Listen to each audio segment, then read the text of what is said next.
এই শোনো, আমি একটু পার্টি করতে যাচ্ছি। হ্যাঁ কি? না পটি করতে যাচ্ছি, পটি পেয়েছে। হ্যাঁ যাও যাও। ওর আজ একটু মাল খাবো। এই কি হয়েছে? এই মাল আনতে ও বাজারের ব্যাগটা তো, বাজারের ব্যাগটা তাড়াতাড়ি ভিতর ঠিক আছে, পটলের বিচি নিয়ে আসবে। একটা যদি বিয়ের কি?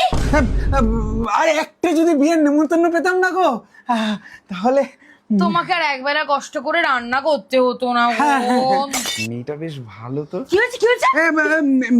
মেয়ে মাসটা খুব ভালো। আরে আমাদের বিয়ে হয়েছিল না, আজকে আমার এক্স কে দেখলাম। কি হয়েছে? এই এক্সরে দেখলাম, এক্সরে করতে গেছিলাম, ফুটো পাজরে ফুটো হয়ে গেছে গো। এরম এরম করছে কেন? নোংরা একটা। ভাই বাড়ি আসছিস তো আজকে? কি? বারবার আমি তোমার প্রেমে পড়ে যাই, প্রতিবার রোববার সোমবার। শিউলি, তুমি আমার প্রথম ও শেষ কি কি কি? ফুল শিউলি ফুল, আমার প্রথম ও শেষ পছন্দের ফুল। হ্যাঁ, তোমার পছন্দের ফুল কি গো? তুমি ব্লাডি ফুল।